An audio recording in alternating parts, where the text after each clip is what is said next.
Good afternoon. I'm David Luberoff, the Joint Center's Director of Fellowships and Events, and it's my pleasure to welcome you to today's talks on art-centered development in 3 neighborhoods of color. Before I introduce our speaker, Aisha Densmore-Bey, I wanted to let you know about a couple of upcoming talks.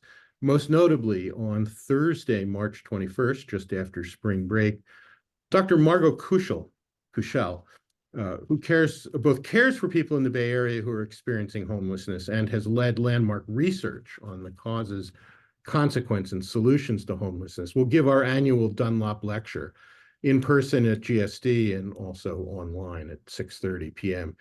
Her talk will be followed by a panel discussion moderated by Chris Herbert, the Joint Center's Managing Director, Peggy Bailey from the Center for Budget and Policy Priorities, and Dr. Jim O'Connell, President of Boston Healthcare for the Homeless Program. We have other upcoming talks in the next month or so on community land trusts, on rental deserts, and on housing resiliency in New Orleans in the years after Hurricane Katrina.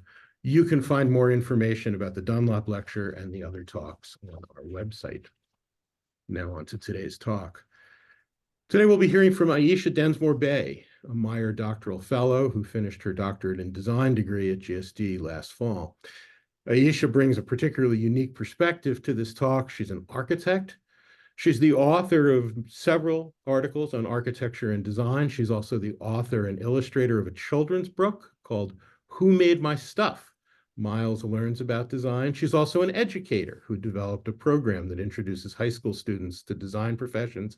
And if that's not enough, she's also an independent filmmaker and an all-around good person. Given Aisha's background, it's no wonder that her research focuses on the intersection of the arts and community development, specifically on artist-led and art-centered community development in 3 neighborhoods of color.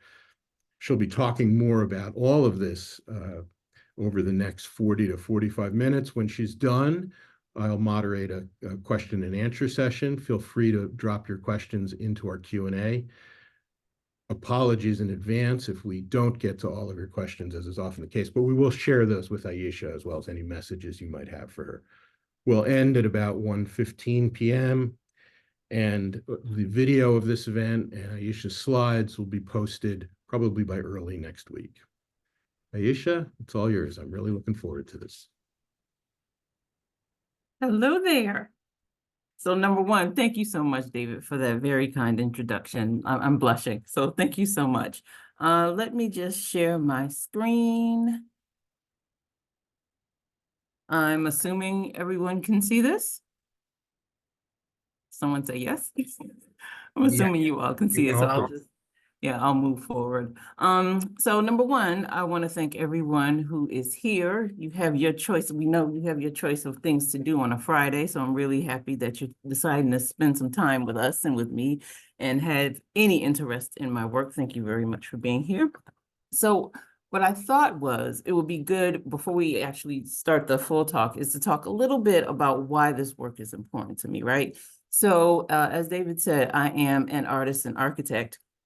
And, you know, artist and architect or artist, depending on what day you ask me. So I'm constantly thinking about architecture and art and buildings and urban planning and things like that. But I was also, when I started this work, reflecting on my own challenges of being a creative and living here in Boston. And so the first part of my research really centered on how artists live and survive in cities.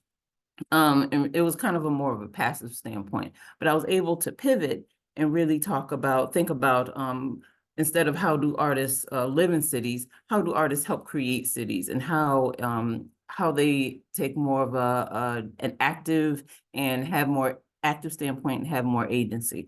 And so that really was the kind of crux in the beginning of my work. And so once I started thinking about how artists shape cities, then I started thinking about like artists as developers, how artists help frame policy and help create policy in the 1970s, especially like in Soho and in other neighborhoods. Thinking about, again, like I said, urban planning, architecture, and adaptive reuse, especially the quality of an artist to be able to see something that someone else would disregard and be able to turn it into something beautiful. And then artists and culture and cultural preservation, and also thinking back to my own childhood, I was very much immersed in the arts, as a child, but specifically an African-American creative community. And so bringing all of that with me, I was also thinking about Blackness in urban space and spatial agency within Black space. So one of the earliest examples of this is the Wall of Respect in Chicago. And unfortunately, it's not there anymore. It was done in 1967, and the building was torn down in 1971.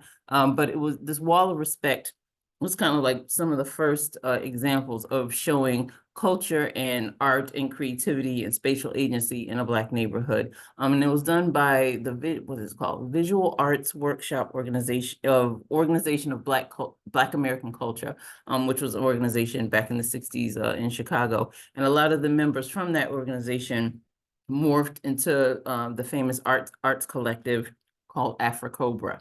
And as you can see, they showed images of Malcolm X, of Marcus Garvey, of W.E.B. Du Bois, who got his doctorate here at Harvard. So there was a lot of significant African-American celebrities and important people that were shown on this wall.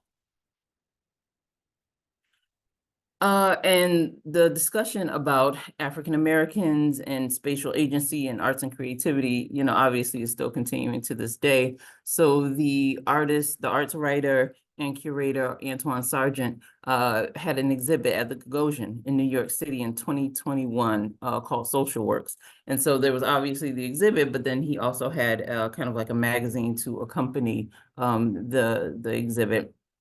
And in it, he talked about this kind of network of Black space, specifically that were created by artists that kind of uses art as a catalyst to talk about social works and social problems, but then also address what he calls the history of lack, within African-American neighborhoods. And 3 of the projects that I looked at for my research were included in this. And so you can see this in the bold. It's Project Row Houses in Houston, Texas, the Stony Island Arts Bank, which is part of the Rebuild Foundation in Chicago, and then also Art and Practice in Los Angeles. And one of the works shown in the Social Works exhibit is of one of the founders of Project Row Houses. His name is Rick Lowe, and this image is called Black Wall Street Journey. Again, addressing a lot of the not only Black history, but talking about Black economics, all things like that, addressing that in his work. So these are the illustrious 3 artists. They're all very famous. So I'll go from left to right. Theaster Gates, who is, he is multifaceted. I can't even talk about all of the things that he does, all of his work, but he was trained in ceramics and in religion and also in urban planning. The gentleman in the middle, his name is Mark Bradford, out in LA. And he represented the United States in the Venice Biennale in 2017, I believe. And, his work sells for $11 million. All of these artists, like their work is sold through Christie's. So they're very kind of like high caliber artists. And then Rick Lowe on the extreme right, again, highly awarded. He was a Loeb Fellow here at Harvard. And Project Row Houses, which we're going to talk about in a second, was kind of like the grand dame, the progenitor of all of these recent social works projects.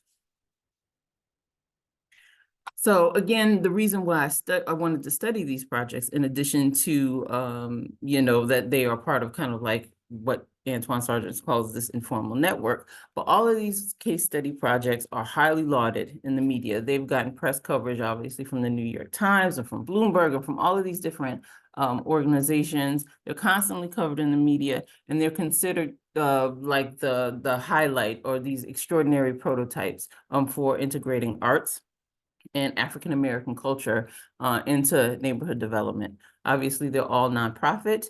And initially, all 3 artists began these projects with very kind of like small grassroots, small little buildings.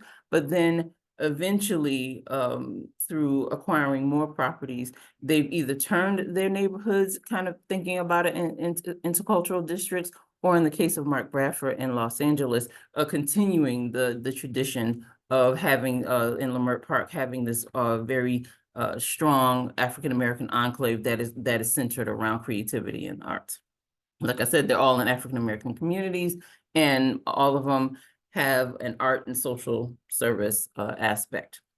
And they all subscribe to the German artist, Joseph Beuys, his philosophy on social sculpture, meaning that community and people coming together, creating change is considered like a social sculpture and considered a work of art.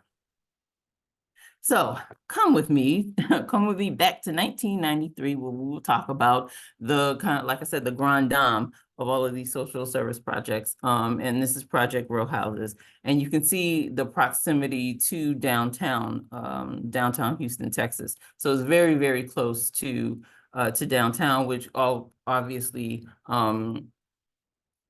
enacts and gives other pressures on the neighborhood, in the third ward neighborhood of Houston.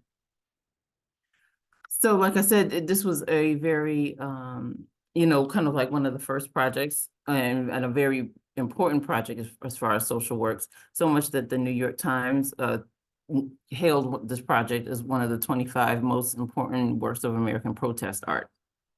And there were actually, even though Rick Lowe tends to get all of the media coverage, it was actually 7 gentlemen that started Project Row Houses. So it was Rick, James Bettison, Burt Long Jr., Jesse Lott, affectionately known to the community as Brother Jesse, Floyd Newsom, Burt Samples, George Smith, and George Smith.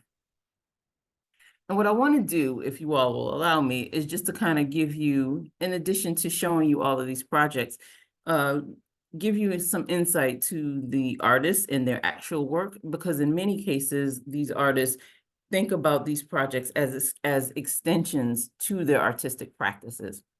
And in the case of Rick, Project Row Houses was really his primary art practice for about 30 years. But you can see this is one of Rick's, now that Rick has transitioned from the active day-to-day operations of Project Row Houses. He's back into his personal art practice, and his interaction with Project Row Houses seeps into his work in this particular one called Project Row Houses, Biggers and Boys. And I'll explain who Biggers is in a minute.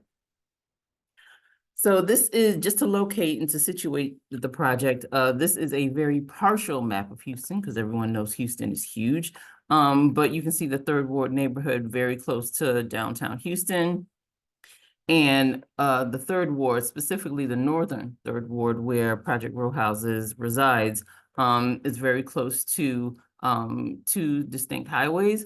There's a lot of development that's happening in the third ward and around Houston, the new Ion district. This, I'm not sure if you all can see my kind of my mouse, but in the center of the map, you can see the location of Project Row Houses. It's kind of like dotted. There's dots, and then there's a dashed line, and that's kind of like the footprint of Project Row Houses. And it's about a half a mile away from the historically Black college, Texas Southern University, and I'll tell you why that's important in a minute.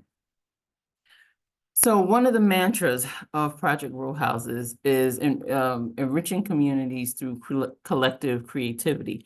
And again, I'm just going to go back to some of the influences of Project Row Houses. Not only is it Joseph Beuys and his ideas of social sculpture, but it's also Dr. John Biggers. And Dr. John Biggers started the arts department down at Texas Southern. And he was a huge, huge influence on the artists who created Project Row Houses. So much that Dr. Biggers' work, if you research it, you'll see that a lot of his work focuses on the row house typology. And that even influenced, like Dr. Biggers' work even influenced Project Row Houses' logo. So just show you a quick image. This is Rick on the left, and these are the 7 gentlemen who started. They're called the Magnificent Seven. And James Bettison is pictured here. He passed away some years ago. So in 1993, actually 92, is when the crew purchased 22 dilapidated row houses, and they were all owned by the same person. And they were able to make this purchase and then start the renovation of these projects. And the reason why Project Row Houses started is twofold. Number one, I think the strongest kind of narrative that Rick tells is that he, like I said before, he was an independent artist. He was part of this collective, but he was an independent artist, and he was also doing a lot of like social artwork, talking about police brutality and things like that. And one day a student came to his studio and basically asked, well, if you're an artist, like we already know that these problems are existing in our communities. If you're an artist, can't you be creative and do something about it and propose a solution? And so that was kind of like the tipping point for creating Project Row Houses. But also the artists, the collective, the 7 gentlemen that I showed beforehand, were really thinking about how can they create revolutionary change, and then how can they also infuse art into a neighborhood and display and have places to display their own art as well. So the first exhibition that they had was called the Drive-By exhibition during the time that they were restoring these houses. They also had to board them up, to make sure that people didn't go inside during the renovations. And so this was an exterior installation of artwork. So you can see the picture here, and this is a little bit more of a detail. You can see that the houses were still being renovated, but the artwork, they kind of put it over the windows and the doors. This was in 1993, yes. And this is Project Row Houses today. So this is, this image was from an installation during the pandemic, as you can see with the masks. This is 2020. And so Project Row Houses not only provides support for artists through mentorship mixers and studio spaces and programs and things like that, but they also practice social services. And so I think it was in 1997, they started the Young Mothers residential program. What they noticed is that there were a lot of young single mothers in the neighborhood that needed housing. And so they used, I think it's five or seven, I can't remember at this point, I'm sorry, of the original 22 row houses that they purchased, and to give young mothers who were anyway, trying to continue their education or get job training, a place to live for 1 year rent-free, and help. And they started this really wonderful community where they were all nurturing all of their children and things like that. And so that program started in 1997, and I think it was sunsetted in like 2019 or 2018, something like that. But during that time, there was over 70 mothers and 70 families that were impacted by this program. During that time as well, they recognized that there needed to be housing. This is the Joint Center, so I'm going to talk about housing a bit, but that they needed housing in the neighborhood. And so they partnered also, I think it was also 1997, 1998, somewhere around in there, when they partnered with the Rice Building Workshop down at Rice University in Houston, and then later on to create housing. But then in 2003, and I'm trying to remember all of my dates here, but they created the CDC called Row House CDC. So there's Project Row Houses, and there are 2 sister organizations. So it's Row House CDC, and there's also PRH Preservation. Now, speaking of housing, as it exists today, these photos were taken in 2022, but there still exists a lot of external pressures on the neighborhood. There's still a lot of housing inequity, and very much because they're so close to, downtown, a lot of threats of gentrification. There are just some larger forces that Project Row Houses, even though that they have they're involved in what's called the Emancipation Economic, it's EEDC, and I'm forgetting what the Development Corporation, that's what it is. But they have this corporation that exists with a lot of other organizations in the area to help prevent or at least minimize displacement and gentrification in the area. But, you know, there's a lot of the market forces are just too strong. And so you'll see things like on the left where, you know, you'll have a smaller, older house that, you know, probably could use some renovation. And then you'll see these new condos that are popping up all over the neighborhood, or a lot of empty vacant lots, and then a lot of new development happening. But still, Project Row Houses is very much artist-based, and I love this photo. It was done by an artist, Sam Durant, in 2003, and it just kind of epitomizes, I think, the whole mission of that. It's very community-centered, people-centered, grassroots, even though it's, you know, a fairly large organization now, but that is still solidly rooted in community. And just to kind of, again, I think, I'm only giving you a very small snippet in all of these organizations because they're so vast and their reach is pretty vast in all of their neighborhoods. I can only give you like a tiny little taste of each organization.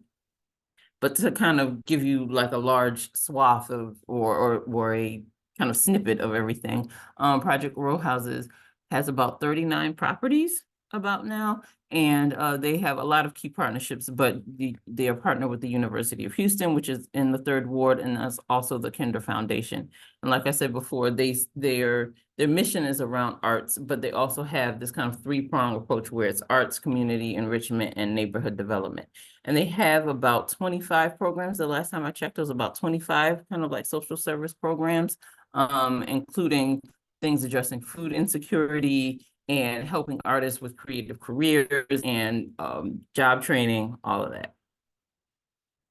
These are just some I wanted to show. They're just some extra projects that Rick was involved in post, you know, Project Row Houses. So the Watts House project, which is another kind of arts project around housing.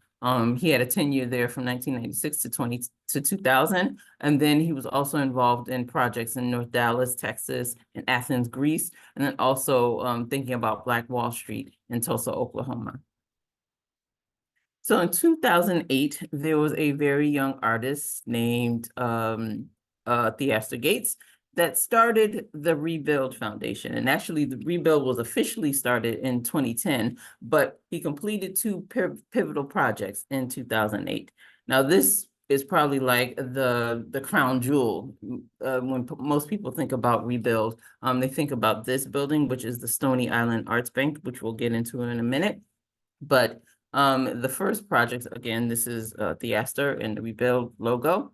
I just want to kind of like, again, situate where the project is. And so if this is a graphic map of Chicago, there are 2 major projects that are happening, development projects happening in Chicago now, Lincoln Yards and the 78, which is kind of like a new neighborhood that's being developed in the city.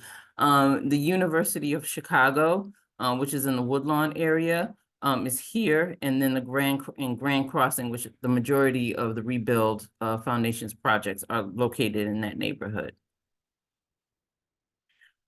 Getting a little bit more granular, if you see in the upper right-hand corner is the bottom part of Jackson Park, which is the location of the new Obama Library. It's very, very close to that. The Stony Island Arts Bank is you know, approaching the base of Jackson Park.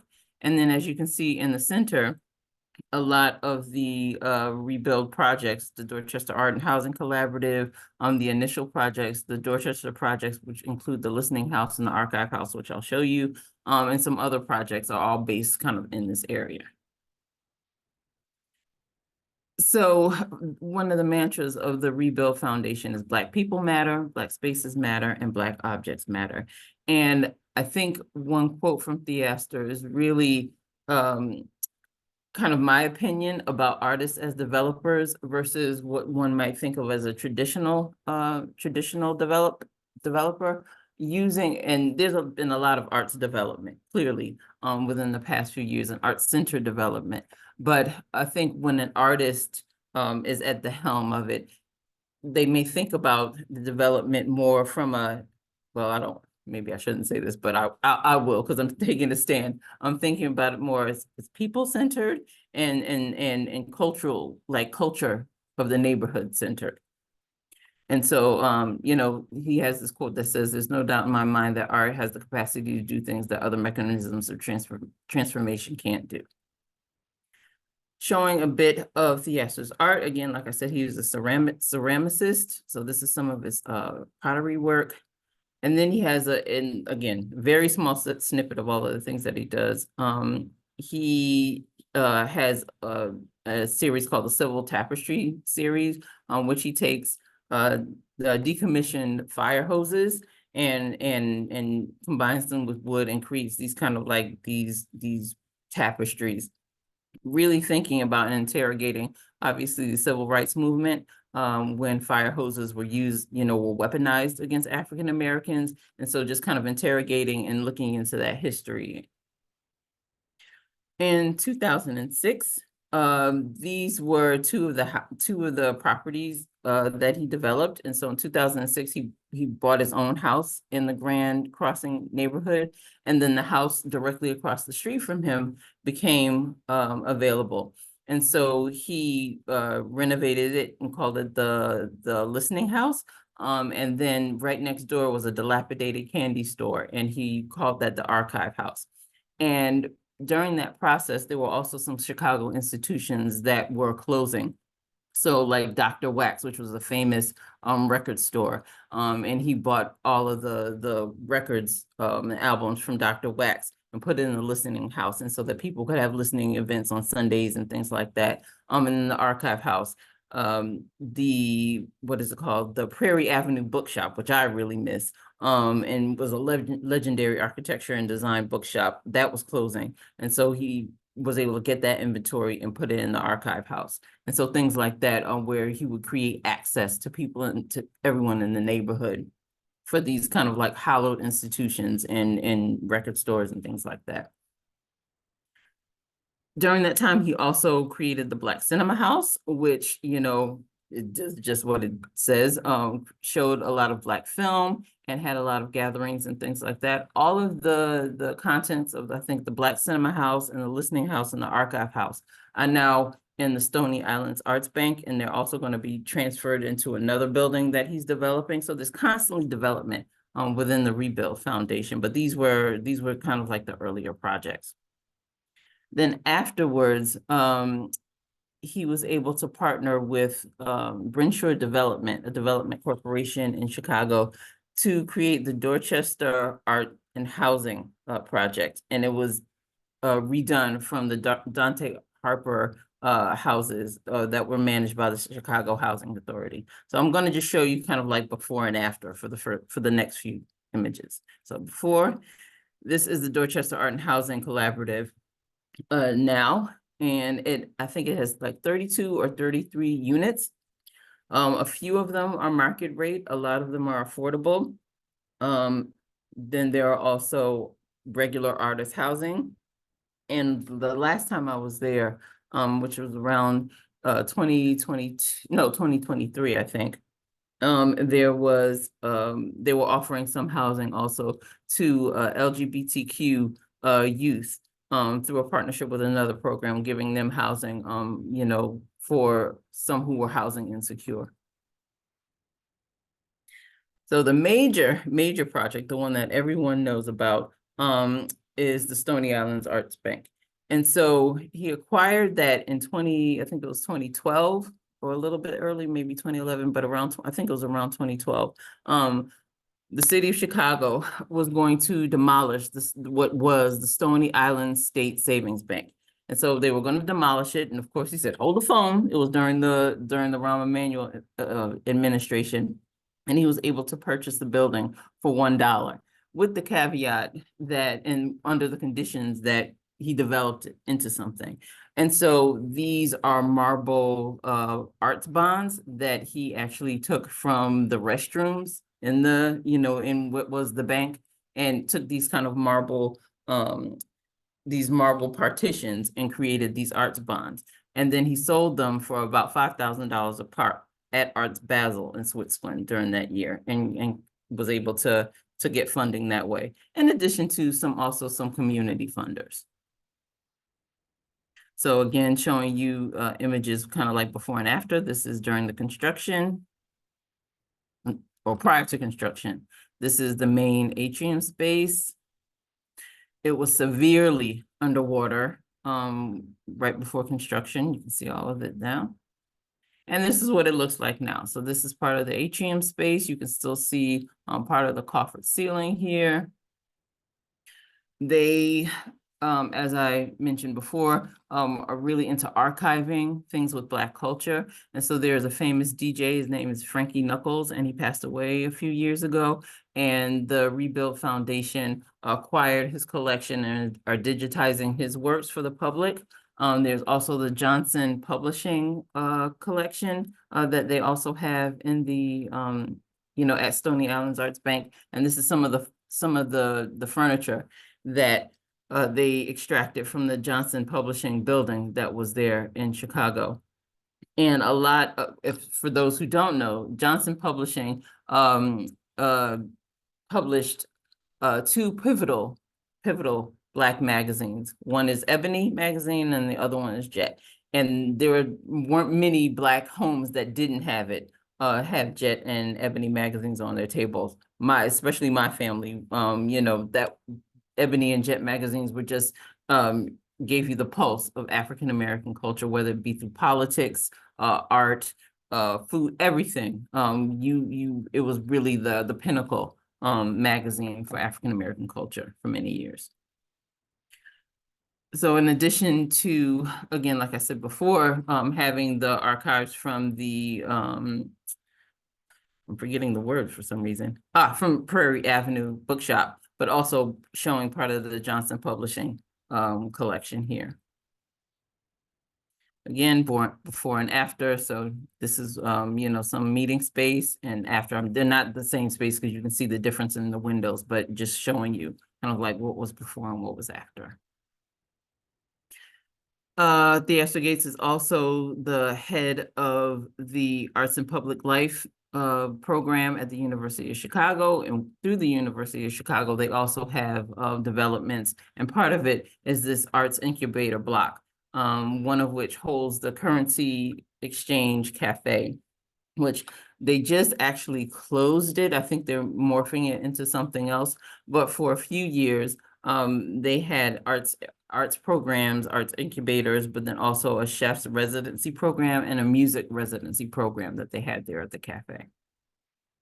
This is just showing some images of the culinary incubator. I was lucky enough to be able to visit, but then also meet with some of the chefs. On the bottom right-hand corner is Chef Aria Taylor. Look her up on Instagram. She is fantastic. She's a star. And so this was a long-running kind of arts and culinary incubator program that they have there. In 2021, they opened what was at first 13 vacant lots and evolved them into public space and public green space, and they're called Kenwood Gardens, and that's not that far from the Stony Island Arts Bank.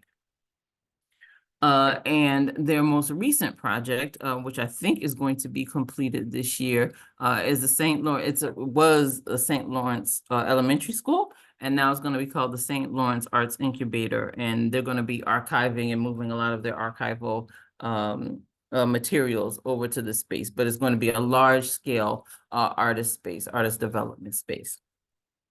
And again, giving you very quick, kind of going through some of their all of the programs that they have. The Rebuild Foundation itself, and again, Gates is a part of not only the University of Chicago and their arts development programs, but then also through Rebuild, and then also some things that weren't through Rebuild that he did on his own. But the Rebuild Foundation has about 9 properties now, but they may be, I think they're acquiring even more to do more artist housing and more artist development space. And they partner with the Mellon Foundation and the Kresge Foundation. And really their kind of mission statement is really outside of preservation and archiving, giving access to Black historical artifacts.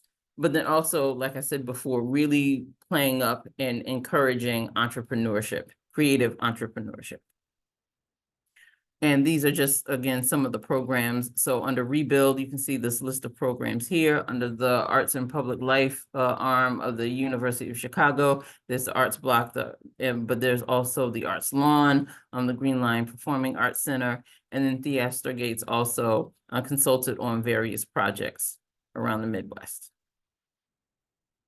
So the last project was established in 2013, called Art and Practice, out in Leimert Park in Los Angeles, California. Leimert Park is a very famous African-American creative enclave.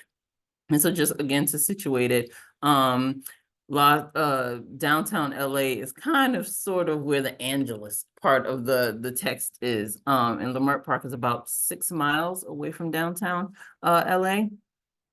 And just giving you a close-up look at the neighborhood. So this is not all of Leimert Park. This is specifically the commercial arm of Leimert Park, but this is literally the park.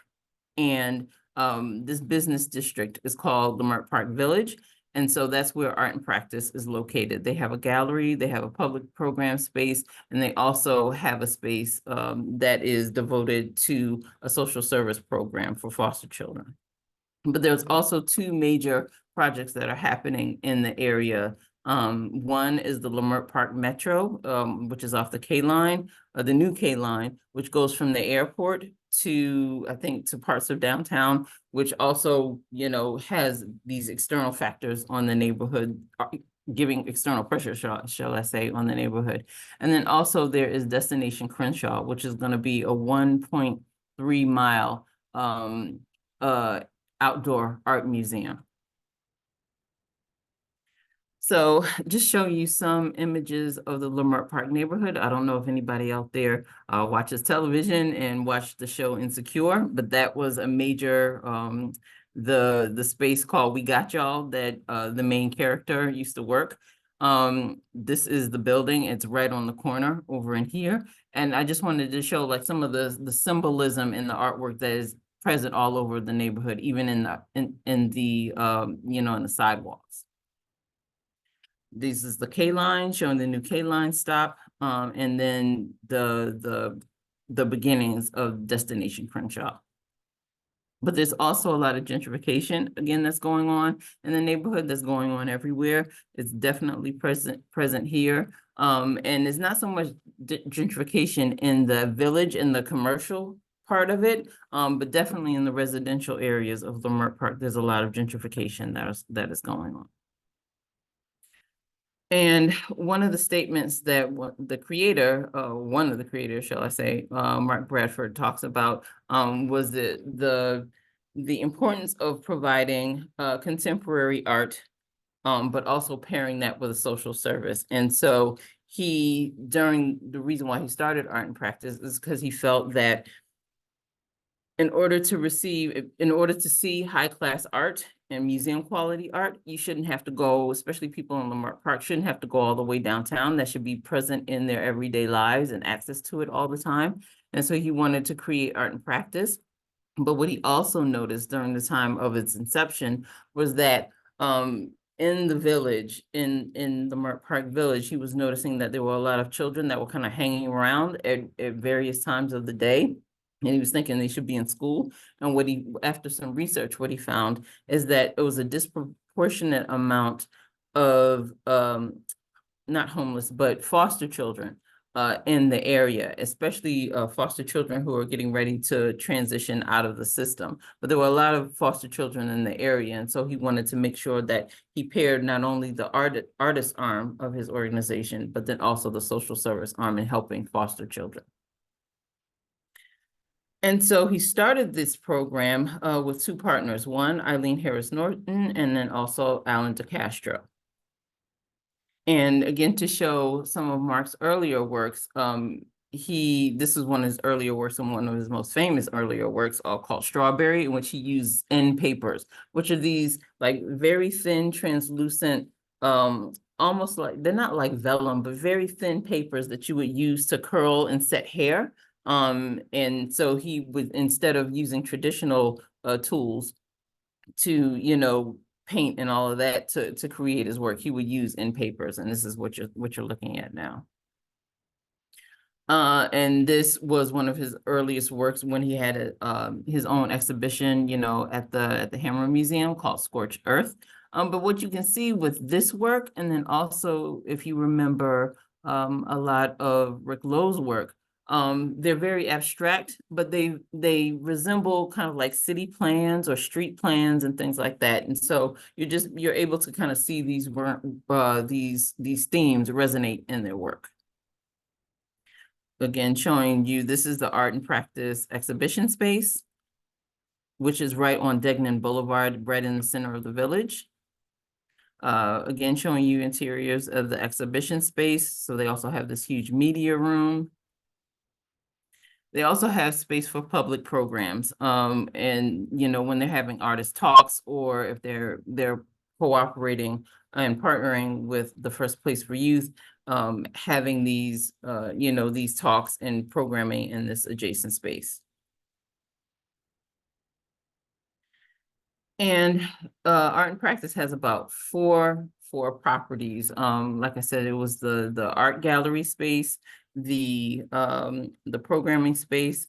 Then also First Place for Youth occupies one of the spaces that is owned by Mark Bradford and his partner. And I think Mark Bradford is still the largest property owner in the village area. And then they also have another small space, but really the programming that they have for the public is really centered on art. And then there's also the space for First Place for Youth, for foster children, helping them to transition, out of the system.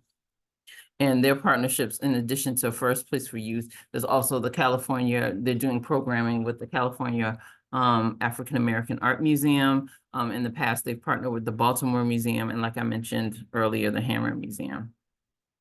And Mark really he hasn't had any other kind of built projects outside of the village. But what I was impressed with is that the LA Institute of Contemporary Art, he helped design that visual identity. So for anyone who is interested in graphic design, like I am, I found that to be an interesting tidbit. So just to kind of wrap it up, and again, I know this is very, very brief, but what I do encourage you all to do is look further into these organizations and what they, and their missions and what they do. The argument and kind of findings from my dissertation is, my main hypothesis was that these arts organizations that were helmed by these very, very famous artists helped with stabilizing neighborhoods. Their programs and the buildings help strengthen social bonds and social cohesion, and definitely focus on preserving elements of African American culture. And that and because of all of this, a lot of it helped with community health, overall community health and well-being, mental well-being. And because of all of that, they were not only real estate developers acquiring these properties, building housing, things like that, but they were also community developers. And so with some of my findings, some of the things that I did expect was that, going through a lot of interviews and through other means, looking at other data, things that my hypothesis that I thought were true. So there were a lot of favorable opinions of these organizations. People did think of them as a source of community pride. They did feel that there was a lot of social cohesion that happened in these spaces, a lot of Black agency, a lot of cultural preservation. Just really, from the individual interviews that I had, very like warm feelings about these organizations.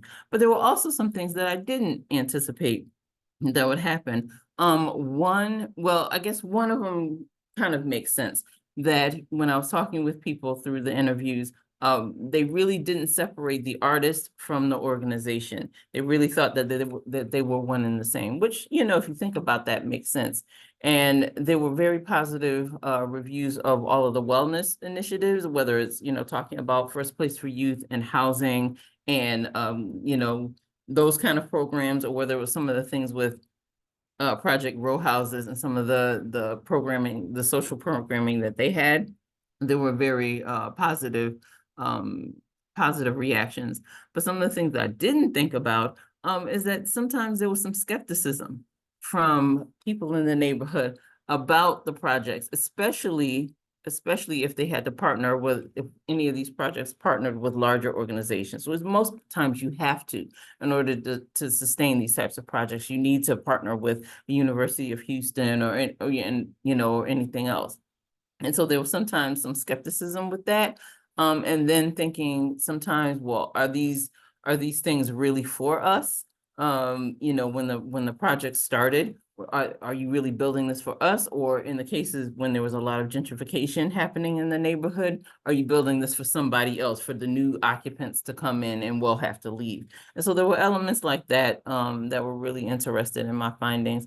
And then also the expectation, some people didn't understand what the projects were about during their inception, but once they were fully established, there were very strong opinions about what the organization should be doing for the community.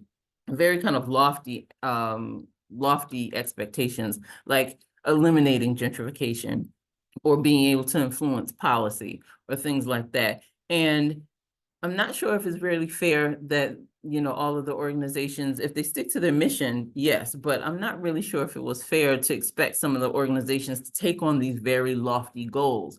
They can't do everything. They can, be parts of these communities and help to stabilize and improve and, again, help with social cohesion. But I'm not sure if they're equipped to handle really, really large, kind of like social problems. In conclusion, some of these organizations, when I talk with them, are still looking for ways to understand the full impact of their work. And even some of the artists themselves questioned their impact. And really what I think about and attribute to as an artist myself is more about the kind of like self-effacing nature that sometimes artists have rather than evidence that these organizations have had an impact on their neighborhoods, because they definitely have. But I'm not sure if there even should be specific metrics that are tied to what the impacts are.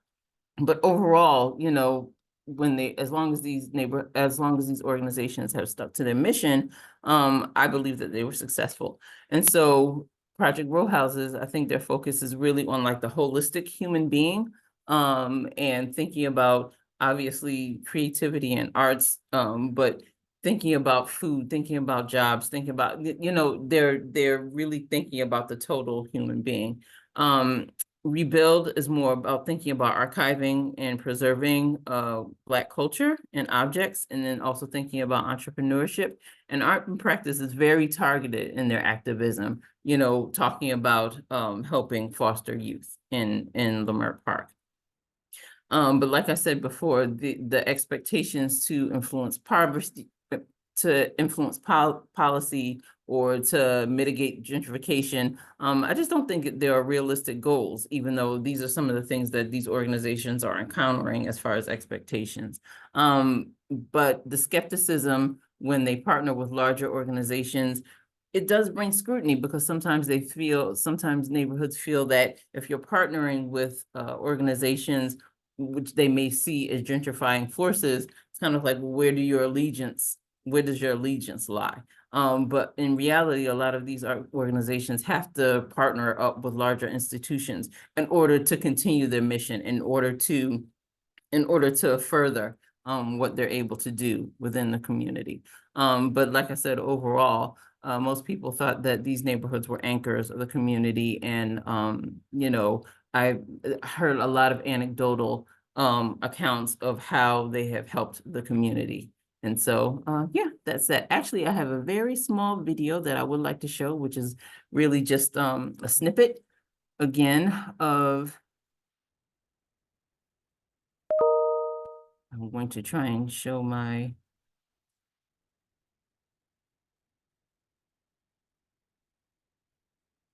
okay, hopefully hopefully you all are able to hear. This is about a 3-minute video.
Okay, I'm going to stop share. I'm too long-winded. I realize I have gone a little bit over time, but I would love if there are any questions and continue the conversation. Thank you so much for having me. Well, thank you for a terrific presentation.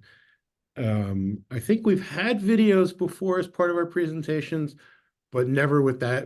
I don't think we've ever had music with them. And I think a really wonderful, capture of a reminder of that we are talking about the arts. We do have a bunch of questions and only a limited amount of time, so apologies in advance. I also forgot to mention Aisha will be publishing, the Joint Center will be publishing a paper that's based on Aisha's thesis that goes in particular depth in the row houses example, and that should be out sometime probably in the next month or so.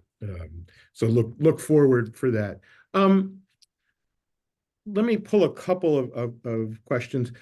There were a couple of questions that had to do with starting with ownership and then also with funding. So, and I think they can all be bunched together. One is, are these projects owned by a nonprofit or by the artist?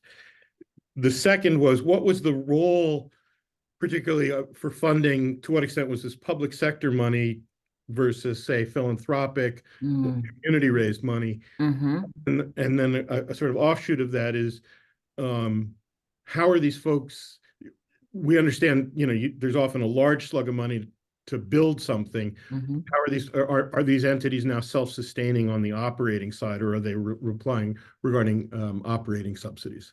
Oh, yeah. Okay. So let me try and answer that in like less than a minute so we can get to as many questions as possible. So I'll just start with Mark Bradford, which was kind of the first project, Art and Practice, was founded by he and his partner. So that was private money. How they're sustained, really, they're out of the 3 case studies, they have the least amount of external money that comes in. They do get, they are supported indeed by donations and by foundations. But I think they're the most conservative when it comes to getting actual funding. Project Row Houses, which has been here for 30 years, there was public and private partnerships that helped with Project Row Houses, the establishment, and then also how its upkeep. And like I said, I gave a very small snippet, but they are all very heavy on getting donations and public and private money, and a lot of philanthropic money goes into these organizations.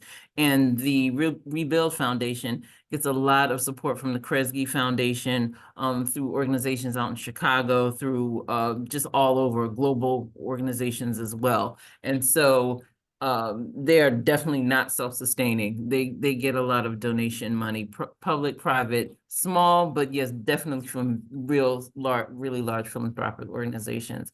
And there was another question in there. Just a question about how are they covering their operating costs? So often you can get grants to build something, but there's a minor problem that you have to run it, you have to heat it. You have to maintain it, you have to pay your staff. Yeah. So a lot of it, again, is philanthropic, but yeah, a major part of it is from philanthropic organizations, yes. Which is why, and then partnership with, like I said, universities and things like that, which is also why it's funny, because in order to have this large reach, you need to be supported from a larger organization, from a university, from a museum, from something. But that also sometimes breeds distrust, and skepticism, because it's like, well, they're coming to the neighborhood, they're doing this to come and take over the neighborhood, kind of thing.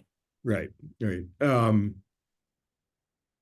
It's interesting because there's some questions about, historically there is a connection between artists and gentrification and that concern. But I want to park those for a second because our time is limited. Really interesting question, noting that all 3 of the projects are by very prominent artists. And if I understand the story correctly, they were pretty prominent artists when they started these projects. And I guess more importantly, what's the lesson for other places, for smaller cities? And for artists, who are not yet being established, right. So what I will say is that Rick wasn't famous when this started, and neither were the others 6 artists. They weren't high level. They weren't like blue chip, what we call blue chip artists. So when they started, it was entirely grassroots. They also got some support from grants and stuff from the National Endowment of the Arts and things like that. But they didn't start all of this being really established. Theaster Gates was on his way up when he started the first couple of projects. But then, got support. And Mark was already fully established, making millions when he started Art and Practice. I love the question because that was my next line of inquiry, thinking about smaller organizations. There's another artist, even though he's pretty famous as well. And these projects are all in major cities, but like in smaller areas, like there's an artist named Titus Kaffar, who has a development called Next Haven in New Haven, Connecticut, and it's placed in an African-American neighborhood as well. And so I'm really wondering about the impacts in that kind of neighborhood, or in like the question posed in smaller areas, and what can be learned. I think this sounds very simplistic, but thinking about it, and I'm framing it within the context of this is some of the work that I want to do as well as an artist, being in arts development. Where there's a will, there's a way, but you definitely have to figure out that like you're going to have to partner with larger organizations, and it's still a lot of work. It's still incredibly challenging to sustain these organizations. But again, where there's a will, there's a way. If that's not too simplistic. No, I think it's actually really, really important. And I think, again, looking across the trajectory of your career, I was just thinking, as we have many more questions, but we don't have any more time, that one of the really wonderful things about the Meyer Dissertation Fellowship, which you received, is the fact that it can go from everything from, an architect, artist, designer person asking this really interesting question to, an economics graduate student. Yeah. You did wonderfully qualitative research, showed us really fascinating art, and an economics student asking an equally important question in a quantitative, doing a sort of quantitative analysis. And it's just always, I always think it was one of the great pleasures and one of the great wonders of the Joint Center is that we've tried to create a space for both. I remember when you first applied for this fellowship, and all of us were just, what an interesting set of questions. We weren't quite sure how you were going to pull it off. I wasn't sure either. From looking at your resume that you would, and just a wonderful, exploration, and the video, I think in particular, pulling it together to give us a feel for what this means on the ground. And as you say, it may sometimes seem simplistic, but I think a really important message. So on behalf of all the folks online, I want to thank you for a fascinating and really interesting presentation. Look forward to your paper. Thanks to all of you who've joined us, and look forward to seeing you, or at least seeing your names as people on screen, and some of you in person on the 21st, when Margaret Kushel and others will be discussing the very important issue of homelessness. Have a great weekend, everybody. Thank you very much for joining us. Thank you for coming. Thank you. And thank you to the Joint Center. I was destined to be here. Thank you. Thank you.